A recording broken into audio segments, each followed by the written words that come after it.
biragoye ariko birashoboka.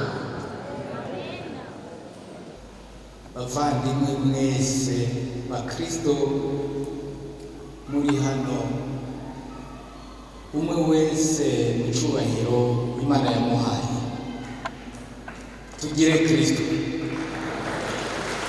tugire Kristo. Imana ishimwe, Imana ishimwe. Twese turicishije bugufi hano imbere y'uwaturemye kugira ngo tumushimire, tumukengurukire ko yadushoboje kuno mwanya tukaba turi bazima. Imana ishimwe.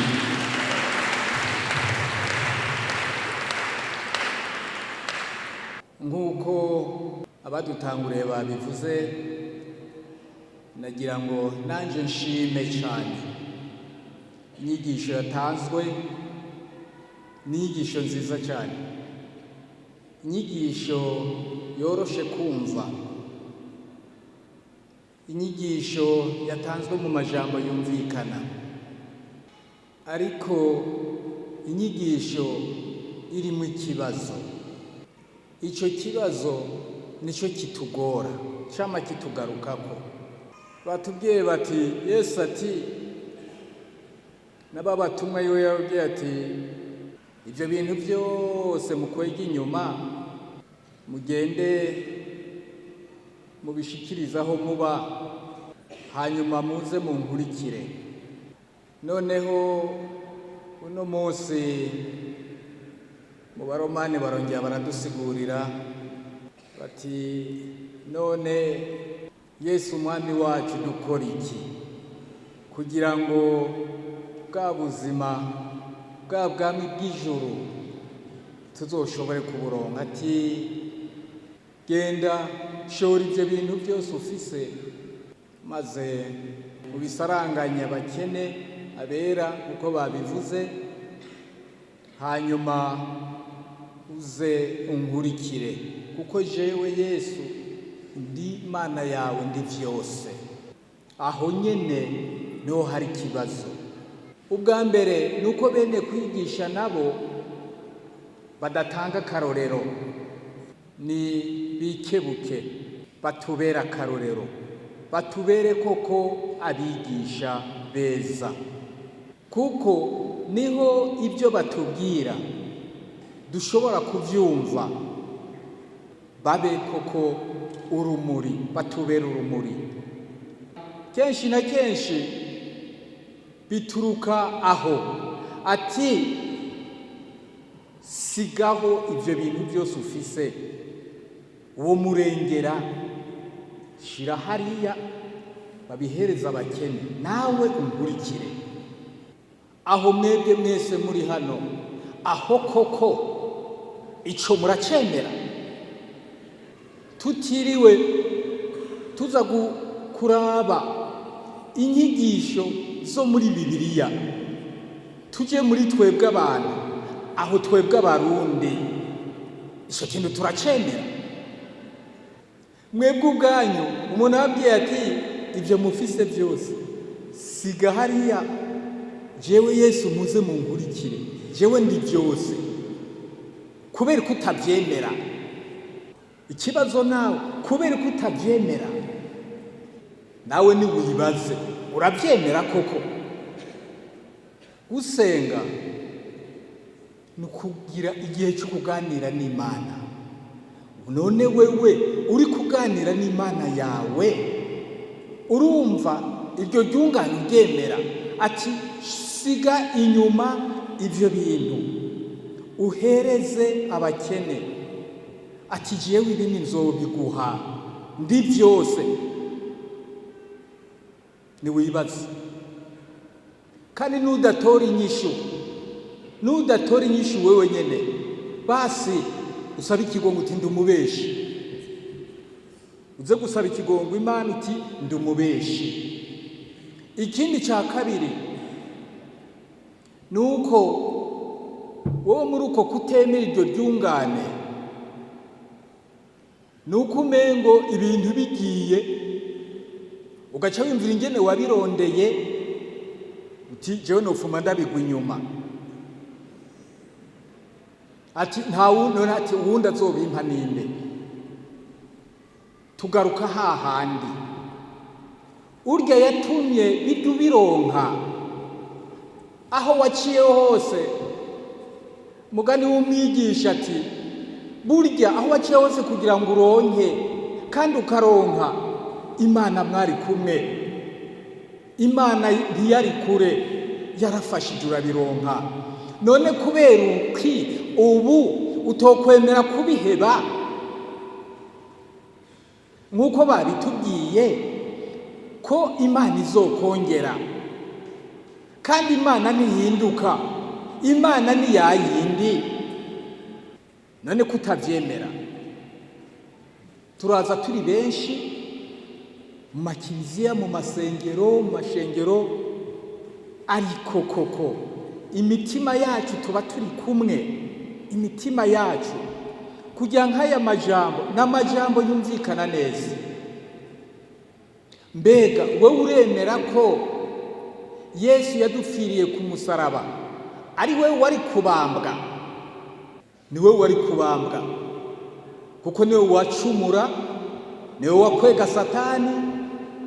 Noneho Imana iraraba iti mwebwe ubwo mwanyikuyeko, jewe Mana yanyu, reka ndabagarure ndabahe basi umwana wanje, ndamurike mu mwice kugira ngo amaraso yanyu abakize, mwongere kuba abana banje. Ibyo urabyemera? Nimba ibyo uvyemera, kubera ko utokwemera noneho ko vya bintu wirirwa wikoreye byinshi cyane woshobora kubisiga hari inyuma, kugira ngo noneho ushobore kwihebera Imana yawe. Bavuze bati Imana ntiyaturemye kugira ngo dukene, oya. Atariko naho utunze, menya neza ingene woshobora kujera gusabikanya vya bintu utunze, kugira ngo Imana ishime, no ibone guhezagira ibyo utunze. Kuko Imana yaduhaye isi, iratubwira ati genda muyibyaze umusaruro. Iratubwira rero ngo genda mwicare ntimurime. Baravuga bati umwigisha ati dukore, sogokuru ati dukore dusenga, ubundi ati korana n'Imana. Nibyo cyane, kandi ukorana n'Imana, Imana iri kuratwumva, Imana irumva kandi irishura. Ukorana n'Imana ibintu biragenda neza cyane, neza cyane.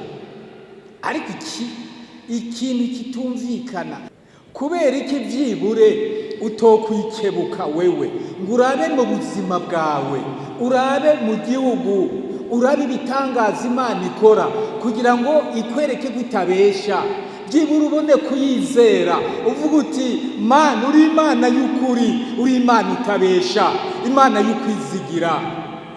Amen.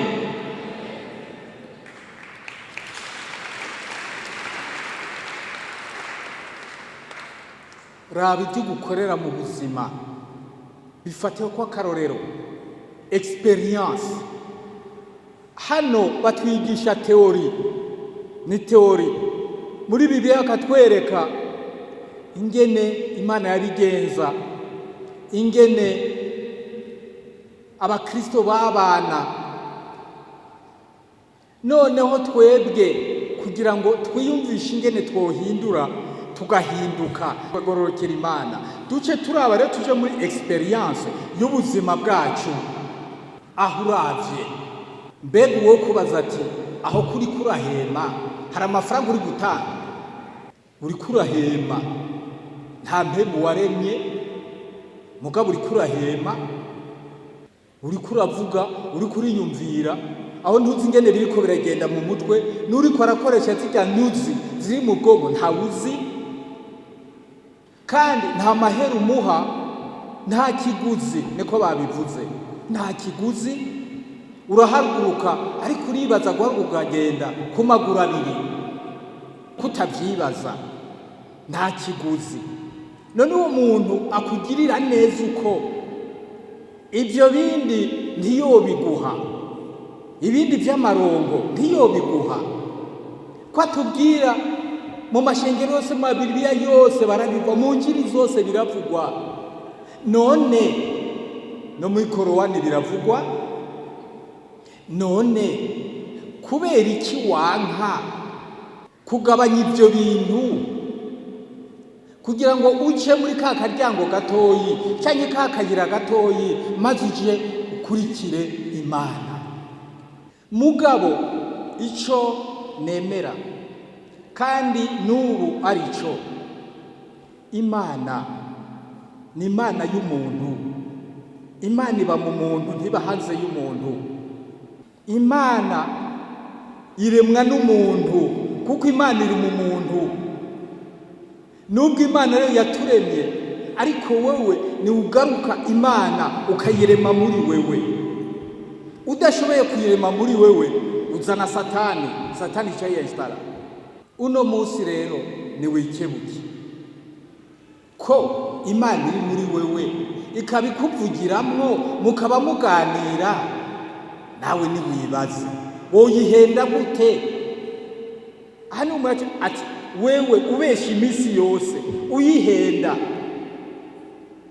ukibaza ngo uri umugabo, ngo uri umuntu ahambaye, ngo uri igikomerezwa. Eka urya nyene muri kumwe mu mutima, iwawe arimwo, waramushizemwo, niwe yakuremye. None woyihenda gute?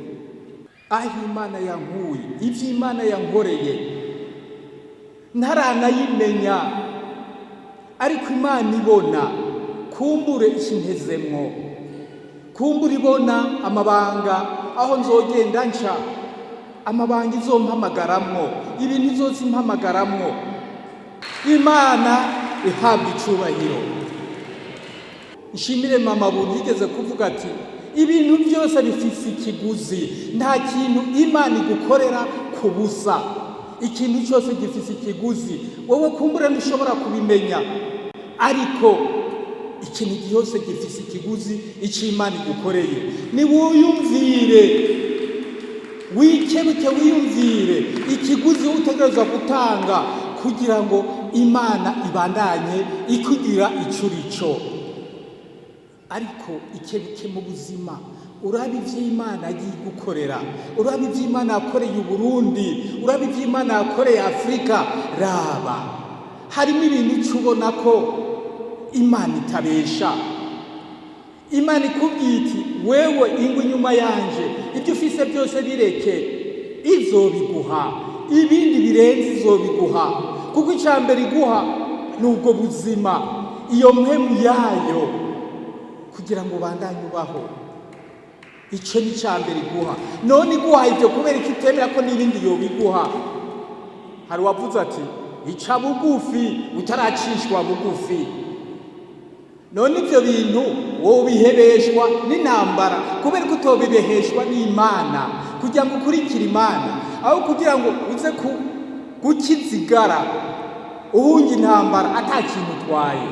Wewe ukurikiye Imana izoguha ibindi birengeye. Mugabo wewe wemere yuko ibintu byawe uzobivanwamwo n'intambara n'akarambaraye. Rero muri makeyi, iki ni ikiganiro cyiza cyane, inyigisho nziza cyane, kuko ni inyigisho iducisha bugufi, itugara mu majambo asanzwe mu buzima bwacu bwa misi yose. Ati dukundane. Iryo jambo dukundane ariryo bahereyeko n'indirimbo nyinshi zagiye zivugwa ati mukunzi wanje. Iryo jambo dukundane rimwe na rimwe sinzi ko uko jewe ndaryumva, sinzi ko bamwe ariko bavyumva, kuko umwe wese afise ingene ikintu acyumva. Ariko uravye muri Bibiliya yose no muri Notre Père, ijambo dukundane buriya notre père usanga ituruna aturagira ikigongo nawe dukundane, aturampereza imfungwa ko dukundane, kuko udakunze mugenzi wawe uba egoiste. L'egoisme, ukwikunda niyo soko y'amabi yose hano ku isi. Ukwikunda n'Imana yamana nayo yarabirabye iti reka ndababwire ndabasaba bakundane, ati none nkurikira, reka ibyo bintu nkurikire. None we ntukunze Yesu akubye ngo nkurikira, uramwasa. Mugabo rero reka turangirize hano twongera dushima cyane inyigisho, dushima cyane abakristo baririmbye neza cyane amajambo iyo umuntu ayumvirije, kuko arya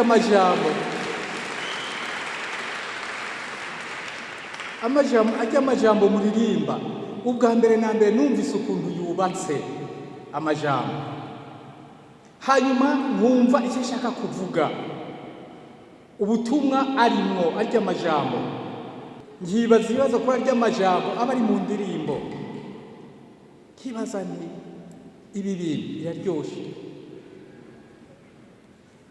ni inyigisho zubaka cyane, ariko tudakunze kumviriza neza kugira ngo tuzifate kwa karorero. Mubandanye rero muroranirwe muririmbe neza cyane, muze mubandanye mworoherwa mu kurondera amajambo, mugenda mufatanya mwasosiya mufatanya, Imana igenda ibakorera mu davantage.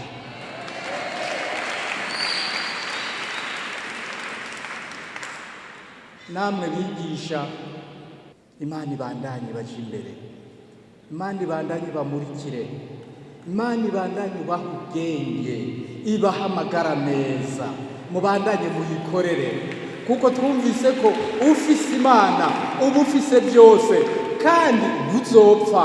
None nimumva icyo kintu ko ari cyiza, ushize Imana imbere ntuzopfa, icyo jewe ndacemera. Niyo mpamvu iyo numvise umuntu ambwiye ngo uragira iherezo ryiza, numva amarira ashatse kuza mu maso, kuko iherezo ryiza ni ukuvuga ko akubwiye ati ntuzopfe, ntuze wige gupfa, iherezo ryiza.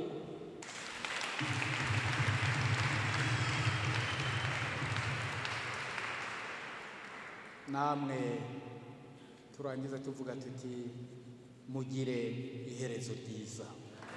Murakoze.